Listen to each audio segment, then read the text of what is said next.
Good afternoon everyone. Welcome to Filo. I am Afan Hashmi, your science teacher. और आज हम अपना 10th क्लास का चैप्टर प्रकाश परावर्तन एवं अपवर्तन यानी लाइट रिफ्लेक्शन एंड रिफ्रैक्शन के इंपॉर्टेंट क्वेश्चंस को डिस्कस करने वाले हैं। आज के लेक्चर में हम इस चैप्टर के ऑब्जेक्टिव टाइप यानी एमसीक्यूज और वेरी शॉर्ट क्वेश्चंस डिस्कस करेंगे। इस चैप्टर में हमने टोटल 29 क्वेश्चंस का कलेक्शन बनाया है। ये जो कलेक्शन है ये पिछले कई साल के पेपर का एनालिसिस करके बनाया गया है, इसलिए ये सभी के सभी सवाल आपके एग्जाम के नजरिए से बहुत जरूरी है और आपको इनकी खूब अच्छे तरीके से प्रैक्टिस करनी है। ठीक है। आज के लेक्चर में हम डिस्कस करेंगे इसके 18 एमसीक्यूज और 4 वेरी शॉर्ट यानी टोटल 22 क्वेश्चंस हम आज के लेक्चर में डिस्कस करेंगे। ठीक है, तो चलिए बच्चों शुरू करते हैं एमसीक्यूज के साथ। देखते हैं पहला सवाल क्या है इस चैप्टर का। सबसे पहला सवाल है, यदि उत्तल लेंस के ऊपरी आधे भाग को काले कागज से ढक दिया जाए तो बनने वाली प्रतिबिंब पर क्या प्रभाव पड़ेगा। ठीक है, उत्तल लेंस की बात हो रही है यानी कॉन्वेक्स लेंस है ना बच्चों, उत्तल लेंस कॉन्वेक्स लेंस। तो ये कहा है उसके ऊपरी आधे भाग को अगर हम काले कागज से ढक दें तो जो बनने वाला प्रतिबिंब है, जो बनने वाली इमेज है, उसके ऊपर क्या फर्क पड़ेगा, ये पूछा है हमसे। चलिए देखते हैं क्या क्या ऑप्शन है। ऑप्शन में बोला है बनने वाले प्रतिबिंब का आकार पूर्ण लेंस से बनने वाले प्रतिबिंब के आधे आकार का होगा, यानी जो इमेज बनेगी उसका जो साइज है वो, जो अगर पूरे लेंस से इमेज बनती उसके मुकाबले अब आधी इमेज बनेगी, आधे साइज की इमेज बनेगी क्योंकि आधा ढका हुआ है। दूसरा ऑप्शन है वस्तु के ऊपरी आधे भाग का प्रतिबिंब नहीं बनेगा। ये कहा है कि जो ऑब्जेक्ट रखा जाएगा उसके सामने, मिरर के सामने, उसका जो ऊपर वाला पार्ट होगा आधा, उसका जो इमेज है वो नहीं बनेगा। तीसरा बोला है प्रतिबिंब की चमक कम हो जाएगी, यानी जो उसकी जो इंटेंसिटी है इमेज की वो कम हो जाएगी। और चौथा बोला है उल्टे प्रतिबिंब का निचला आधा भाग नहीं बनेगा। एक तो प्रतिबिंब बोला है उल्टा बनेगा और निचला वाला आधा भाग नहीं बनेगा, ऐसे बोला है। तो बच्चों इस प्रश्न का सही उत्तर होगा प्रतिबिंब की चमक कम हो जाएगी। इमेज तो बनेगी बच्चों, लेकिन इतनी इंटेंस नहीं बनेगी जितनी पूरे लेंस के से बनती। अगर आप उसके मुकाबले में इस वाली इमेज को देखेंगे, जो आधे कागज से ढक दिया गया है लेंस उससे बनाई गई है, और एक जो पूरे लेंस से बनाई जाएगी, उसके मुकाबले में इमेज जो है वो थोड़ी कम इंटेंस होगी, उसकी जो चमक होगी वो थोड़ी कम होगी, है ना। इमेज बनेगी पूरी, ऐसा नहीं कि आधी बनेगी, बनेगी पूरी, बस चमक कम हो जाएगी। ठीक है बच्चों, चलिए अब हम चलते हैं इसके दूसरे प्रश्न की तरफ। दूसरा प्रश्न है, इंद्रधनुष के निर्माण में प्रकाश से संबंधित कौन कौन सी घटनाएं सम्मिलित होती हैं। ऑप्शन है अपवर्तन, परावर्तन और विकिरण, अपवर्तन, विकिरण और आंतरिक परावर्तन, परावर्तन, विकिरण और आंतरिक परावर्तन, और आखिरी ऑप्शन है अपवर्तन, विकिरण, प्रकीर्णन और पूर्ण आंतरिक परावर्तन। तो बच्चों इसका जो सही उत्तर होगा वो होगा अपवर्तन, विकिरण और आंतरिक परावर्तन, यानी हमारा हो गया रिफ्रैक्शन,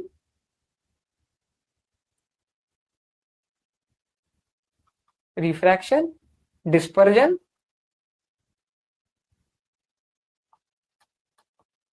और हमारा यहां लिख देता हूं नीचे की तरफ, स्पेस ज्यादा है, इंटरनल रिफ्लेक्शन,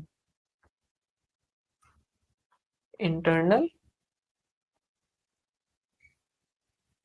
रिफ्लेक्शन। ठीक है बच्चों, ये तीन चीजें हो रही होंगी। होता क्या है बच्चों, जो पानी की बूंद होती है जब उसके अंदर सूर्य का प्रकाश यानी एक रे ऑफ लाइट सनलाइट जाती है वाटर ड्रॉपलेट में, तो वो दो बार बेंड होती है ना। ये तो हमारा रिफ्रैक्शन वाला पार्ट हो गया।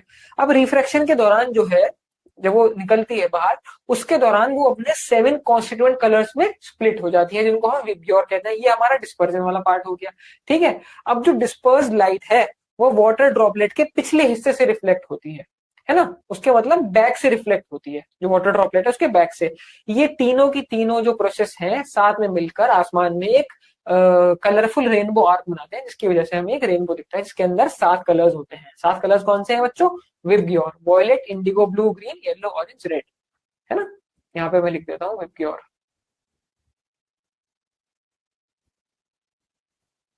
ये this stands for violet, indigo, blue, green, yellow, orange, red. ये 7 कलर्स हैं हमारे। ये एक ऐसी इसकी आपको कलरफुल आसमान में दिखती है जिसको हम रेनबो कहते हैं। चलिए चलते हैं अपने प्रश्न नंबर 3 की तरफ। कांच के लिए जिस प्रकाश का अपवर्तनांक यानी रिफ्रैक्टिव इंडेक्स न्यूनतम होता है वह प्रकाश का कौन सा रंग है। ये पूछा है कि ग्लास के अंदर लाइट का रिफ्लेक्टिव इंडेक्स सबसे कम किस कलर के लिए होगा। तो बच्चों जो रिफ्रैक्टिव इंडेक्स होता है ना हमारा, रिफ्रैक्टिव इंडेक्स, यानी अपवर्तनांक, ये जो है ना इनवर्सली प्रोपोर्शनल होता है वेवलेंथ के, यानी 1/λ के। अब बच्चों जो रेड कलर है उसकी वेवलेंथ होती है सबसे ज्यादा, ठीक है ना, तो इसीलिए उसका जो अपवर्तनांक है वो सबसे कम होगा, है ना।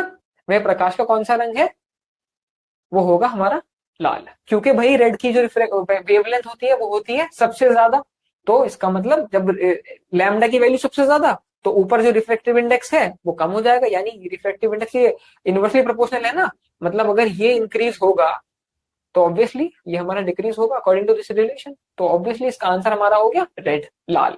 चलिए अब हम अगला प्रश्न देख लेते हैं। अगला प्रश्न हमारा है, दर्पण एक्स का उपयोग सौर भट्टी यानी सोलर फर्नेस में सूर्य के प्रकाश को एकत्रित करने के लिए किया जाता है, और दर्पण वाय वाहन के किनारे इस प्रकार लगाया जाता है कि चालक अपने पीछे के यातायात को देख सके। निम्नलिखित में से कौन सा कथन इन दोनों दर्पणों के लिए सही है। ठीक है, हमको ये कहा है कि एक तो मिरर एक्स है, एक मिरर वाई है। मिरर वाई को हमने कहा लगाया, सोलर फर्नेस में सूर्य के प्रकाश को एकत्रित करने के लिए, मतलब एक ही पॉइंट पर कन्वर्ज करने के लिए हमने उसको लगा रखा है। और दर्पण वाई जो मिरर वाई है उसको हमने एक व्हीकल में लगा दिया, जिससे कि अपने पीछे का जो यातायात है, जो पीछे व्हीकल्स आ रहे हैं या और चीजें आ रही हैं, उनको आसानी से देखा जा सके। अब ये कहा है यहाँ पर आपको 4 कथन दिए गए हैं, इन चारों कथनों में से मिरर एक्स और मिरर वाई यानी दर्पण एक्स और दर्पण वाई के लिए कौन सा कथन सही है। चलिए देखते हैं। दर्पण एक्स द्वारा बना प्रतिबिंब वास्तविक, छोटा और उसके फोकस पर होता है। पहला कथन तो ये है, ये बात तो बिल्कुल ठीक है। दर्पण वाय द्वारा बना प्रतिबिंब आभासी, छोटा और सीधा होता है। तीसरा हमको सेंटेंस दिया गया है, दर्पण एक्स द्वारा बना प्रतिबिंब आभासी, छोटा और सीधा होता है। और चौथा दिया गया है हमको स्टेटमेंट, दर्पण वाय द्वारा निर्मित प्रतिबिंब वास्तविक, छोटा तथा अपने फोकस पर है। और ये कहा है इनमें से ये बताओ कि सही उत्तर कौन सा होगा।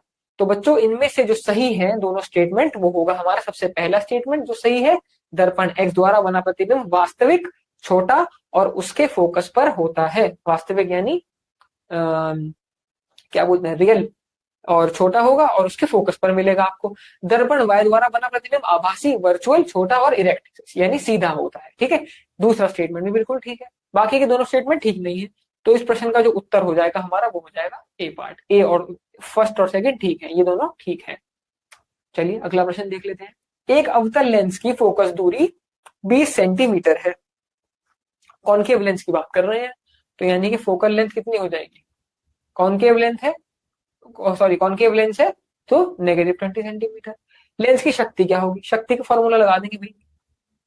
इसका फॉर्मूला होता है is equal to power is equal to 1/f, अगर मीटर में दिया गया हो, क्योंकि ये सेंटीमीटर में है तो ये हो जाएगा 100/f। एफ की वैल्यू क्या है, -20 है ना, तो इसको यहां से हम सॉल्व कर लेंगे। ये आ जाएगा मेरा P is equal to -5 dioptre 5D। तो आंसर होगा मेरा प्रश्न ऑप्शन नंबर डी, यानी कि 5 माइनस का -5 डायोप्टर। ठीक है बच्चों, चलिए प्रश्न नंबर 6 देख लेते हैं। जल और कांच का निरपेक्ष अपवर्तनांक क्रमश 4/3 और 3/2 है। यदि कांच में प्रकाश की चाल 2 × 10⁸ मीटर पर सेकंड है, तो जल में प्रकाश की चाल कितनी होगी, है ना। अब बच्चों हमको ये कहा है रिफ्रैक्टिव इंडेक्स किस किस का दे रखा है हमको, जल और कांच का निरपेक्ष अपवर्तनांक, है ना। जल का, पानी का रिफ्रैक्टिव इंडेक्स दिया है और कांच का रिफ्रैक्टिव इंडेक्स दिया है। यदि कांच में प्रकाश की चाल 2 × 10⁻, कांच में प्रकाश की चाल मतलब जो लाइट है उसमें, मतलब कांच में यानी कांच में जो स्पीड ऑफ लाइट है वो कितनी है, 2 × 10⁸ मीटर पर सेकेंड। ये पूछा है कि पानी में कितनी होगी स्पीड ऑफ लाइट, है ना, कांच में दे रखी है, पानी में निकालनी है। चलिए सबसे पहले गिवन वैल्यूज देख लेते हैं, हमको दिया हुआ क्या क्या है। सबसे पहले हमें दे रखा है रिफ्रैक्टिव इंडेक्स ऑफ ग्लास कितना है, यहाँ लिख लेते हैं उसको। रिफ्रैक्टिव इंडेक्स ऑफ ग्लास कितना दे रखा है भाई मुझे, 3/2। जी हाँ, क्वेश्चन में गिवन है 3/2। रिफ्रैक्टिव इंडेक्स ऑफ वाटर भी मुझे दे रखा है, वो कितना है 4/3, है ना बच्चों। और हमें क्या दे रखा है, speed of light in glass यानी VG, इसको रिप्रेजेंट कर देंगे। ये कितना है भैया, ये है हमारा 2 × 10⁸ मीटर पर सेकेंड, है ना। और भी कुछ दे रखा है, और हमसे क्या पूछा है, हमको निकालना क्या है, निकालना है हमको VW, है ना, ये सवाल में हमसे पूछा है।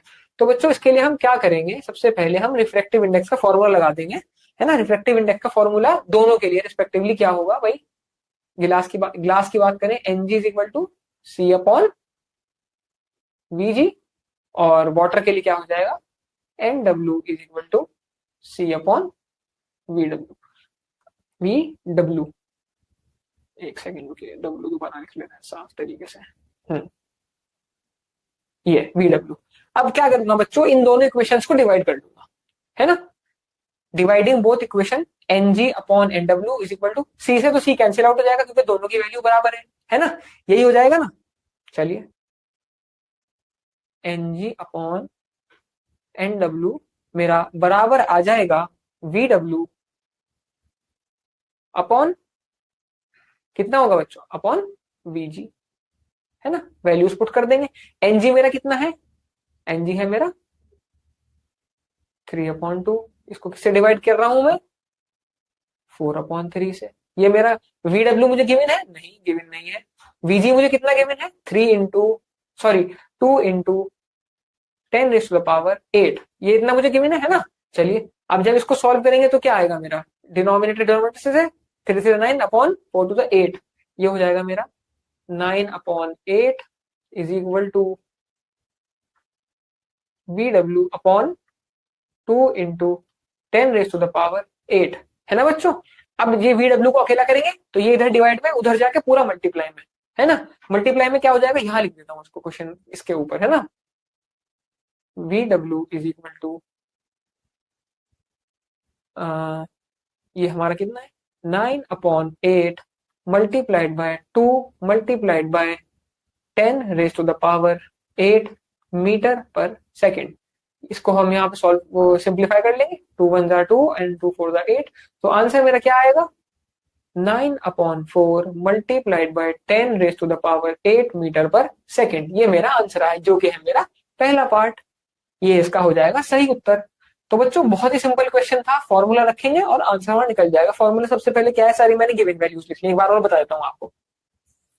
सारी गिवन वैल्यूज लिख ली मुझे, क्या क्या गिवन था, रिफ्रैक्टिव इंडेक्स ऑफ ग्लास दे रखा था, रिफ्रैक्टिव इंडेक्स ऑफ वाटर दे रखा था, speed of light in glass दे रखी थी, और ये कहा था मुझे speed of light in water बताओ, है ना। ये हमसे पूछा गया था।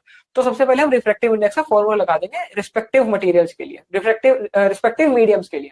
ग्लास के लिए NG is equal to C upon VG, water के लिए NW upon C upon VW. G N W here represents glass and water, है ना। उसके बाद क्या करेंगे, दोनों इक्वेशन को डिवाइड कर देंगे, इक्वेशन को डिवाइड करेंगे, NG upon NW is equal to VW upon VG, ये हमारे पास आ जाएगा। वैल्यूज पुट कर देंगे, वैल्यूज पुट करेंगे और वीडब्ल्यू भी सॉल्व कर लेंगे और हमारे पास आंसर आ जाएगा। आंसर हमारा है इसका ऑप्शन नंबर ए, ठीक है। चलिए अगले प्रश्न की तरफ चलते हैं। प्रश्न नंबर 7 हमारा है, निम्नलिखित परिस्थितियों में एक किरण अवतल दर्पण पर आपतित होती है, किस स्थिति में आपतित कोण 0 के बराबर होता है, यानी एंगल ऑफ इंसिडेंस जो है वो 0 के बराबर होगा, किस कंडीशन में। ऑप्शंस हैं, एक किरण जो मुख्य अक्ष के समानांतर हो यानी पैरेलल हो, एक किरण जो वक्रता केंद्र से होकर गुजरती हो और तिरछी आपतित हो, ये ऑप्शन नंबर बी है। एक किरण जो मुख्य फोकस से होकर गुजरती है और तिरछी दिशा में आपतित होती है, ठीक है। और आखिरी ऑप्शन है, दर्पण के ध्रुव पर मुख्य अक्ष पर तिरछी दिशा में आपतित किरण। प्रश्न नंबर 7, तो बच्चों इस प्रश्न का जो सही उत्तर होगा, एंगल ऑफ इंसिडेंस 0 कब होगा, जब एक किरण जो वक्रता केंद्र यानी सेंटर ऑफ कर्वेचर से होकर गुजरती हो और ऑब्लिकली इंक्लाइन हो यानी तिरछी आपतित हो रही हो, तब जाकर हमारा एंगल ऑफ इंसिडेंस जो है वो होगा 0। चलिए अगला प्रश्न देख लेते हैं। अगला प्रश्न है हमारा प्रश्न नंबर 8, है ना।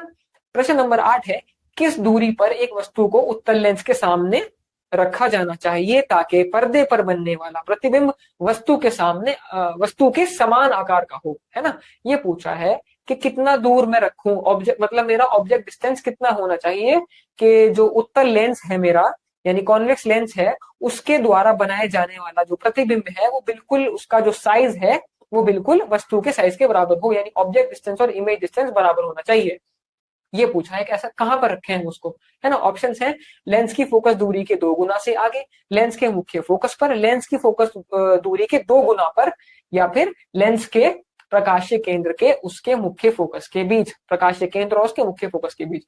तो बच्चों इस सेम साइज का इमेज ऑब्टेन करने के लिए एक उत्तल लेंस के सामने यानी कॉन्वेक्स लेंस के सामने आपको जो वस्तु है उसको रखना होगा लेंस की फोकस दूरी के दो गुना पर, एग्जैक्टली 2x डिस्टेंस पर। फोकस दूरी फोकल लेंथ के 2x डिस्टेंस पर आपको रखना होगा। चलिए अगला प्रश्न देख लेते हैं। निम्नलिखित में से किस माध्यम का अपवर्तनांक सबसे अधिक है? 4 ऑप्शन दिए गए हैं और ये पूछा है कि इनमें से किसका रिफ्रैक्टिव इंडेक्स सबसे ज्यादा है। ऑप्शन है वायु, जल, कांच, हीरा। तो बच्चों इन चारों में सबसे ज्यादा रिफ्रैक्टिव इंडेक्स होता है हीरे का, यानी डायमंड। डायमंड का रिफ्रैक्टिव इंडेक्स इन चारों में से सबसे ज्यादा होता है। चलिए अगला प्रश्न देख लेते हैं। अर्नव अपने नोट्स बना रहा था और उसने वक्रित सतहों से परावर्तन के बारे में अपनी समझ के आधार पर निम्नलिखित कथन लिखे। 3 कथन लिखे हैं उसने, 3 या 4 कथन देख लेते हैं। 3 कथन लिखे हैं और हमको ये बताना है इन कथनों में से उसने कौन से कथन सही लिखे हैं, है ना। चलिए देखते हैं क्या क्या लिखा अर्नव ने। सबसे पहले उसने लिखा अवतल दर्पण वस्तु की स्थिति पर निर्भर करते हुए वास्तविक और आभासी दोनों प्रकार के प्रतिबिंब उत्पन्न कर सकते हैं। पहली बात तो उसने ये लिखी। दूसरा उसने लिखा उत्तल दर्पण हमेशा वास्तविक उल्टे प्रतिबिंब उत्पन्न करते हैं चाहे वस्तु की स्थिति कुछ भी हो। और तीसरी बात उसने लिखी अवतल और उत्तल दोनों दर्पणों में प्रतिबिंब का स्थान दर्पण सूत्र 1/f is equal to 1/v plus 1/u का उपयोग करके निर्धारित किया जा सकता है, जहां f है फोकस दूरी, v है प्रतिबिंब दूरी और u है वस्तु दूरी। ठीक है, ये 3 सेंटेंसेस उसने लिखे। वक्रित सतहों से परावर्तन के बारे में सही कथन को सूचीबद्ध करने वाला विकल्प चुने। तो बच्चों प्रश्न नंबर 10 के लिए हमसे ये पूछा है कि इसमें जो सही विकल्प है वो क्या क्या है। तो बच्चों सबसे पहले तो पहला सेंटेंस अवतल दर्पण वस्तु की स्थिति पर, जो अवतल दर्पण होता है कॉन्केव लेंस, वो वस्तु की स्थिति पर निर्भर करते हुए ये बताएगा करते हुए वास्तविक और आभासी दोनों, मतलब रियल और वर्चुअल इमेज दोनों बना सकता है। ये बात बिल्कुल उसने ठीक लिखी। ठीक है, और जो स्टेटमेंट नंबर 3 है जहां पर उसने मिरर फॉर्मूला की बात करी कि प्रतिबिंब का स्थान दर्पण सूत्र अवतल और उत्तल दर्पणों दोनों के लिए 1/f is equal to 1/v plus 1/u का उपयोग करके निर्धारित किया जा सकता है, जहां पर f फोकस दूरी है, v जो है प्रतिबिंब दूरी यानी इमेज डिस्टेंस और u हमारा ऑब्जेक्ट डिस्टेंस यानी वस्तु दूरी है। ये बात उसने बिल्कुल ठीक लिखी। तो फर्स्ट और थर्ड स्टेटमेंट है उसके बिल्कुल ठीक, दूसरा स्टेटमेंट उसका ठीक नहीं है। तो इस प्रश्न का जो सही उत्तर होगा वो होगा ऑप्शन नंबर डी, पहला और तीसरा। क्वेश्चन नंबर 11 देख लेते हैं। गोलाकार दर्पण की फोकस दूरी उसकी वक्रता त्रिज्या की कितनी गुना होती है? जो हमारा गोलाकार दर्पण होता है यानी स्फेरिकल मिरर, उसकी जो फोकल लेंथ है वो उसकी वक्रता त्रिज्या यानी उसके रेडियस के कितनी गुना होती है। तो बच्चों स्फेरिकल मिरर के लिए जो रेडियस और फोकल लेंथ का फॉर्मूला होता है वो होता है r, जो बराबर होता है 2f के, है ना। यहां से हम f निकाल सकते हैं। f जो है उसकी वक्रता त्रिज्या के आधा होता है। तो प्रश्न का उत्तर सही होगा ऑप्शन नंबर बी यानी आधी। इजीली आप इसको निकाल सकते हैं। चलिए अगला प्रश्न देख लेते हैं।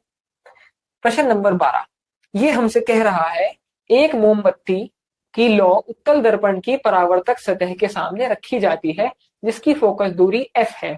यदि लौ की दूरी दर्पण के ध्रुव से f है तो बनने वाले प्रतिबिंब कहाँ बनेगा?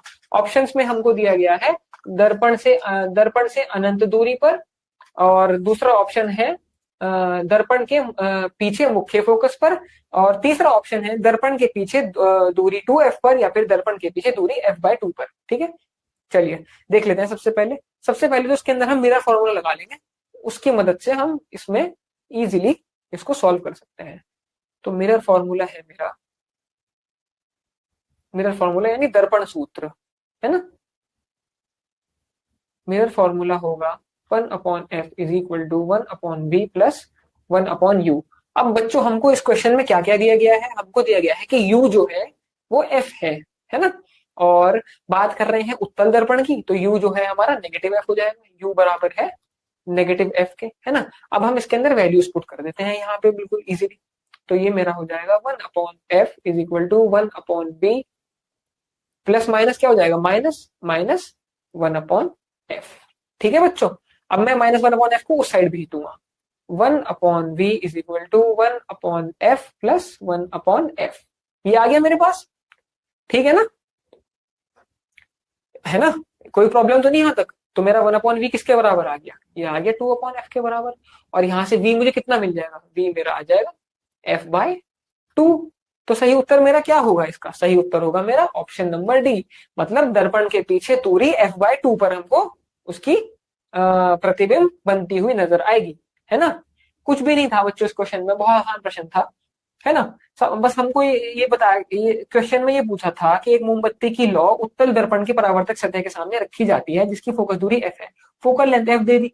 यदि लौ की दूरी बता दी, फिर ऑब्जेक्ट डिस्टेंस भी बता दिया हमें कितना है, ध्रुव से f है, वो भी f है, यानी u equal to minus F, क्योंकि कॉन्केव मिरर की बात कर रहे हैं, है ना। माइनस का f हो जाएगा। तो बनने वाला प्रतिबिंब कहां बनेगा? सिंपल मिरर फॉर्मूला लगाएंगे, u की जगह f रखेंगे वैल्यू, क्योंकि माइनस का f है, क्योंकि कॉन्केव मिरर है तो इसलिए माइनस का f आ जाएगा। v को अकेला कर लेंगे, वहां से हम इजीली सॉल्व कर सकते हैं और हमारा आंसर आ जाएगा v is equal to f/2, जो कि हमारा ऑप्शन नंबर डी है ना। चलिए अगले प्रश्न की तरफ चलते हैं। प्रश्न नंबर 13, उसमें हमसे पूछा गया है एक वस्तु उत्तल दर्पण के सामने रखी जाती है, उसका प्रतिबिंब कहाँ बनता है? चलिए बता देते हैं।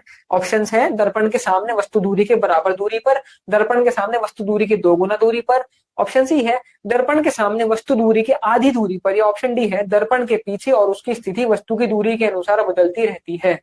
तो बच्चों इस प्रश्न का जो सही उत्तर है वो होगा प्रश्न नंबर विकल्प नंबर डी, दर्पण के पीछे और उसकी दूरी जो है, उसकी स्थिति जो है वो वस्तु की दूरी पर यानी ऑब्जेक्ट डिस्टेंस पर के अनुसार बदलती रहती है, बनेगा पीछे ही, ठीक है ना।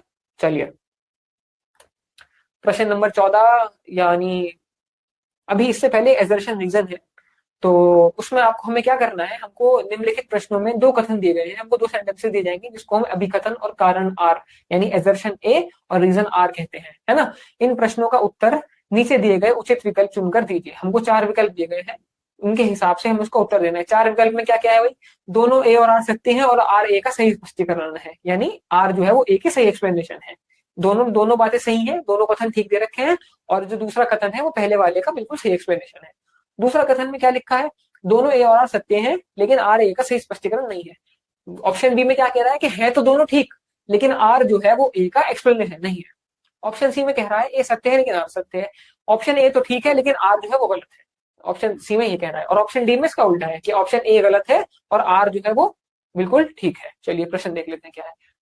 एक बिंदु वस्तु को 26 सेंटीमीटर की दूरी पर उत्तल दर्पण के सामने रखा गया है जिसकी फोकस दूरी 26 सेंटीमीटर है। इसका प्रतिबिंब अनंत पर नहीं बनेगा, ये कह रहा है, ठीक है। हमको क्या कहा है? एक बिंदु वस्तु, एक पॉइंट ऑब्जेक्ट है, उसको 26 सेंटीमीटर की दूरी पर उत्तल दर्पण के सामने रखा गया है, बिल्कुल ठीक बात है। मतलब हमको ये बताया गया है कि ऑब्जेक्ट डिस्टेंस कितना है? 26 सेंटीमीटर है, जिसकी फोकस दूरी 26 सेंटीमीटर है, फोकल लेंथ उसकी हमें 1/20 मतलब 26 सेंटीमीटर बता दी। इसका प्रतिबिंब अनंत पर नहीं बनेगा, ये कह रहा है। इसका जो इमेज है वो इन्फिनिटी पर नहीं बनेगा। तो लगा देते हैं इसके अंदर मिरर फॉर्मूला और देख लेते हैं हमारी इमेज कहां बनेगी, है ना। तो मिरर फॉर्मूला क्या होता है? 1/f is equal to 1/v plus 1/u। u होगा माइनस का, क्योंकि हम बात किसकी कर रहे हैं? उत्तल दर्पण की, है ना। तो v के लिए जब मैं इसको सॉल्व करूंगा तो मेरा ये आ जाएगा 1/v is equal to 1/26 plus 1/26, है ना। ये आ जाएगा ना। तो ये हो जाएगा मेरा 2/26, और v कितना बराबर आ जाएगा? 26/2 के, यानी 13 सेंटीमीटर। जो इमेज डिस्टेंस है मेरा वो आएगा मेरा 13 सेंटीमीटर। तो ये बात तो बिल्कुल ठीक हो गई। इसने क्या कहा था? प्रतिबिंब अनंत पर नहीं बनेगा, प्रतिबिंब तो 13 सेंटीमीटर पर बन जाएगा। ये कह रहा था कि इन्फिनिटी पर नहीं बनेगा, ये बात हो गई बिल्कुल ठीक, मतलब ये हमारा बिल्कुल ठीक है। अब कारण देख लेते हैं। कारण क्या है? दिए गए सिस्टम के लिए दर्पण सूत्र 1/x = 1/v प्लस 1/u के अनुसार v = इन्फिनिटी आता है। ये बात हो गई हमारी गलत। हमने v ऑलरेडी निकाल दिया, v हमारा कितना आया? v आया हमारा 13 सेंटीमीटर। ये क्या कह रहा है? ये कह रहा है इन्फिनिटी। तो ये बात तो हो गई इसकी बिल्कुल गलत। तो बच्चों सही उत्तर क्या होगा? ए सत्य है लेकिन आर असत्य है। हमारा ऑप्शन नंबर सी होगा पहले एजर्शन रीजन क्वेश्चन का सही उत्तर। चलिए अगला देख लेते हैं। अगला वाला हमारा है अभिकथन ए। उसमें लिखा है उत्तल दर्पण हमेशा अपने पीछे आभासी प्रतिबिंब बनाता है। ठीक है, जो उत्तल दर्पण है वो हमेशा अपने पीछे, मिरर के पीछे एक आभासी यानी एक वर्चुअल इमेज बनाता है, ये बात बोली है। चिन्ह प्रॉपर्टी के अनुसार उत्तल दर्पण की फोकस दूरी धनात्मक होती है। ठीक है, ये बात बोली है। अब बच्चों बातें तो ये दोनों ठीक है ना। उत्तल दर्पण हमेशा आभासी वर्चुअल इमेज बनाता है, बिल्कुल ठीक है। मिरर के पीछे बनाता है, ये बात भी बिल्कुल ठीक है। और सॉरी, साइन कन्वेंशन के अनुसार जो उसकी फोकल लेंथ होती है वो भी नेगेटिव होती है। उत्तल दर्पण की फोकस दूरी है वो धनात्मक होती है, सॉरी पॉजिटिव होती है। हमेशा धनात्मक यानी पॉजिटिव होती है, ये बात भी बिल्कुल ठीक है। लेकिन ये जो है कारण आर हमारा, ये इसका सही स्पष्टीकरण नहीं है। तो सही उत्तर हो जाएगा दोनों ए और आ सकते हैं, लेकिन आर जो है वो ए का सही स्पष्टीकरण नहीं है। ठीक है ना, ये उसका सही उत्तर हो जाएगा। चलिए प्रश्न नंबर 16 देख लेते हैं। प्रश्न नंबर 16 है, किस स्थिति में एक वस्तु अवतल दर्पण के सामने रखी जाए ताकि उसका प्रतिबिंब आभासी, सीधा और वस्तु से बड़ा बने। ठीक है, कि ये पूछा है कि किस कंडीशन में एक ऑब्जेक्ट को हम अवतल दर्पण के सामने रखें जिससे कि उसका जो प्रतिबिंब है, जो उसकी इमेज है, वो वर्चुअल बने, सीधी बने और वस्तु से बड़ी बने। तो ऑप्शन है मुख्य फोकस और वक्रता केंद्र के बीच, वक्रता केंद्र पर, वक्रता केंद्र के से आगे, या फिर दर्पण के ध्रुव और मुख्य फोकस के बीच। तो बच्चों इसको हम रखेंगे दर्पण के ध्रुव यानी पोल और मुख्य फोकस यानी प्रिंसिपल फोकस के बीच। ठीक है बच्चों, तो तब जाकर हमको जो प्रतिबिंब है वो सीधा और वस्तु से बड़ा मिलेगा, आभासी, सीधा और वस्तु से बड़ा। चलिए प्रश्न नंबर 17 देख लेते हैं। प्रश्न नंबर 17 में क्या बोला है, एक वस्तु को उत्तल दर्पण के सामने अनंत पर रखा गया है, इंफिनिटी पर रखा है। ठीक है ना, नए कार्टेशियन संकेत नियम के अनुसार इस स्थिति में फोकस दूरी और प्रतिबिंब दूरी के संकेत क्रमशः क्या होंगे। बच्चों जब उसको हमने इंफिनिटी पर रखा है तो हमसे ये पूछा गया है कि नए कार्टेशियन साइन रूल के हिसाब से उसकी स्थिति में उसकी फोकल लेंथ और उसकी जो इमेज डिस्टेंस है उसके जो संकेत क्रमश है वो क्या होंगे। तो बच्चों नए कार्टेशियन साइन रूल के हिसाब से दोनों की दोनों जो उसकी जो संकेत क्रमश है और उसकी जो फोकस दूरी है दोनों के दोनों होंगे पॉजिटिव, यानी ऑप्शन नंबर डी +n+। ठीक है ना। प्रश्न नंबर 18 है, टॉर्च, सर्च लाइट और वाहन के हेडलाइट में बल्ब किस स्थान पर रखा जाता है। परावर्तक के ध्रुव और फोकस के बीच, परावर्तक के फोकस के बहुत नजदीक, परावर्तक के फोकस और वक्रता केंद्र के बीच, या फिर परावर्तक के वक्रता केंद्र पर। प्रश्न नंबर 18 में पूछा है कि कहां पर रखा जाता है, तो बच्चों उसको रखा जाता है परावर्तक के फोकस के बहुत नजदीक।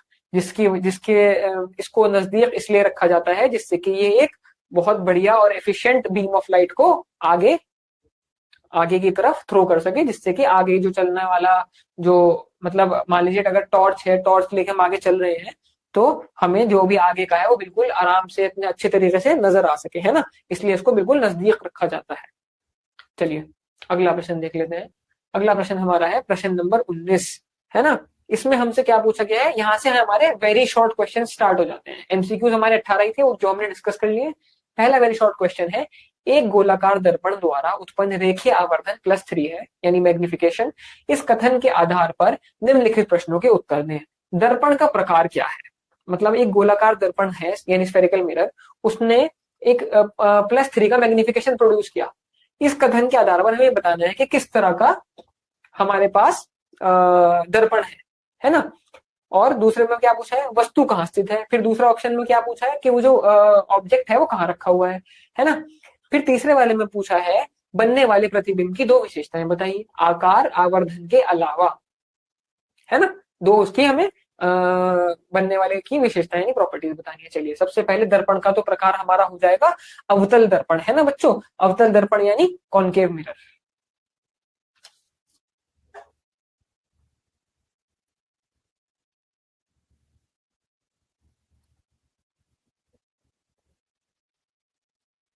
है ना। फिर दर्पण के ध्रुव और मुख्य फोकस के बीच, ये हमारे सेकंड वाले का आंसर हो गया कि वस्तु कहाँ स्थित है, उसको हमने रखा है दर्पण के ध्रुव और मुख्य फोकस यानी उसके पोल और प्रिंसिपल फोकस के बीच हमने उसको रखा है। बनने वाले प्रतिबिंब की दो विशेषताएं बताइए, आकार वर्धन के अलावा। जो बनने वाला प्रतिबिंब है वो आभासी होगा यानी वर्चुअल होगा और सीधा होगा।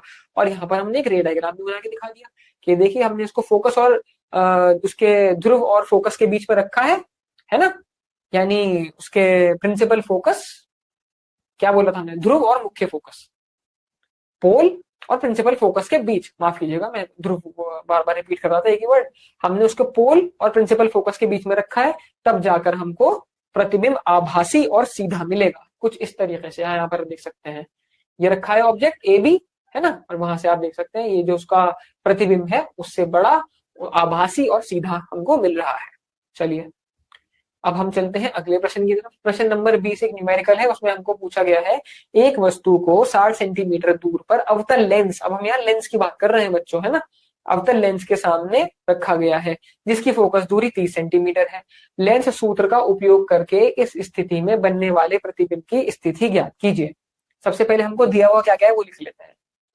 क्योंकि अवतल लेंस है तो इसलिए u होगा मेरा नेगेटिव, है ना, f भी होगा मेरा नेगेटिव।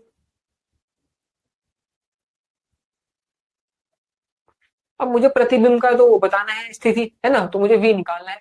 तो लेंस फॉर्मूला लगा देंगे। तो बच्चों लेंस फॉर्मूला होता क्या है? लेंस फॉर्मूला होता है मेरा 1/f is equal to 1/v minus 1/u। सही है बच्चों लेंस फॉर्मूला? यहाँ पे लिख भी देते हैं, कंफ्यूज नहीं होना है। मेरा फॉर्मूला में प्लस का साइन आता है। लेंस फॉर्मूला लगा दिया मैंने, 1/f is equal to 1/v minus 1/u। अब वैल्यूज पुट कर दूंगा। 1/-30 is equal to 1/v minus 1/ minus का 60, माइनस माइनस प्लस, उधर जाके फिर माइनस, तो 1/v बराबर 1/-30 माइनस 1/-60, है ना। तो 1/v जो है वो यहां से एलसीएम लेने के बाद बराबर आ जाएगा माइनस का 3/60, है ना। और जब v के लिए इसको सॉल्व करेंगे, यहाँ पे लिख देता हूँ आंसर, एक मिनट रुकिए। जब इसको v के लिए सॉल्व करेंगे तो v इज इक्वल टू हो जाएगा माइनस का 60/3, और जब इसको काटेंगे यहाँ मतलब इसको रिड्यूस करेंगे तो मेरे पास v का जो आंसर आएगा वो आएगा माइनस का 20 सेंटीमीटर। ये हो गया मेरा इस प्रश्न का उत्तर, v is equal to minus का 20 सेंटीमीटर। ठीक है बच्चों। और जो पोजीशन है इमेज की वो हो जाएगी 20 सेंटीमीटर फ्रॉम कॉनकेव लेंस। यहाँ पर हम इसको लिख सकते हैं, नेगेटिव साइन हम लगाने की जरूरत नहीं है उस स्टेटमेंट में क्योंकि कॉनकेव लेंस है तो ऑलरेडी अंडरस्टूड है। जो v इज इक्वल टू -20 के बाद आपको एक लाइन लिख देनी है वो मैं यहाँ पे लिख देता हूँ क्योंकि स्पेस थोड़ी सी कम है। Position of the image is 20 centimetre from concave lens.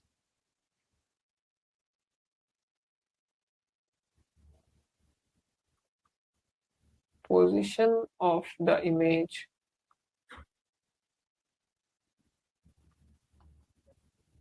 is 20 centimeter from concave lens. कुछ इस तरीके से आपको अपना फाइनल आंसर में ये लाइन लिख के आ जानी है ना। यहाँ पर नेगेटिव साइन आपको लगाने की जरूरत नहीं क्योंकि वो ऑलरेडी अंडरस्टूड है कि कॉनकेव लेंस की बात कर रहे हैं तो जो ऑब्जेक्ट का जो डिस्टेंस होगा इमेज डिस्टेंस वो -20 सेंटीमीटर ही होगा क्योंकि आपने v तो दिखाई दिया है ना, इक्वल टू -20। चलिए अब हम देख लेते हैं अपना अगला प्रश्न। अगला प्रश्न हमारा है, एक वस्तु को 10 सेंटीमीटर की फोकस दूरी पर उत्तल दर्पण, अब हम दर्पण की बात कर रहे हैं, पिछले क्वेश्चन में हम लेंस की बात कर रहे थे, है ना। उत्तल दर्पण के सामने रखा गया है जिसकी फोकस दूरी 15 सेंटीमीटर है। दर्पण द्वारा बनने वाले प्रतिबिंब की स्थिति ज्ञात कीजिए। ठीक है बच्चों। चलिए अब हमको क्या क्या गिवन है, मुझे क्या गिवन है, मुझे u दे रखा है। u कितना है, माइनस का 10 सेंटीमीटर, और मुझे क्या गिवन है क्वेश्चन में, फोकल लेंथ, वो तो पॉजिटिव ही रहेगी, ये होगी मेरी प्लस का 15 सेंटीमीटर। अब सिंपली क्या करूंगा, मेरा फॉर्मूला लगा दूंगा v की वैल्यू निकालने के लिए, 1/f बराबर 1/b प्लस 1/u, क्योंकि मिरर फॉर्मूला की बात हो रही है तो प्लस का साइन लगेगा, है ना। अब वैल्यूज पुट कर देंगे, 1/15 बराबर 1/b माइनस हो जाएगा प्लस माइनस 1/10। ठीक है। अब ये माइनस का है ना, तो बच्चों ये उसको मैं उधर भेज दूंगा तो ये क्या हो जाएगा, उधर जाके प्लस हो जाएगा। 1/b बराबर 1/15 प्लस 1/10, है ना बच्चों। जब हम इस क्वेश्चन को सॉल्व कर लेंगे तो यहाँ पर हमको आंसर मिल जाएगा v जो है बराबर का +6 सेंटीमीटर। एलसीएम लेके जब आप इसको सॉल्व करेंगे ना तो आपका जो आंसर आएगा v is equal to +6 centimetre आएगा। तो इमेज यहाँ पर हम लिख देंगे, प्लस का 6 आया, image is form behind the mirror. दर्पण द्वारा बनने वाले प्रतिबिंब की स्थिति ज्ञात कीजिए।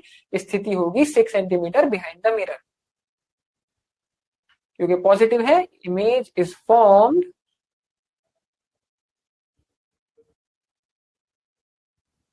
6 सेंटीमीटर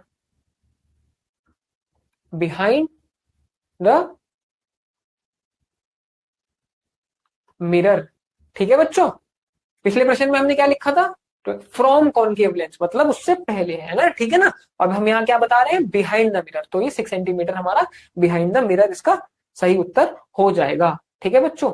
तो हमको क्या बोलते हैं, अगला क्वेश्चन है हमारा, उसको जो देखना है हमको, अगला क्वेश्चन वो है, हम वाहनों में पश्च दृश्य दर्पण के रूप में यानी रियर व्यू मिरर के रूप में उत्तल दर्पण को क्यों पसंद करते हैं।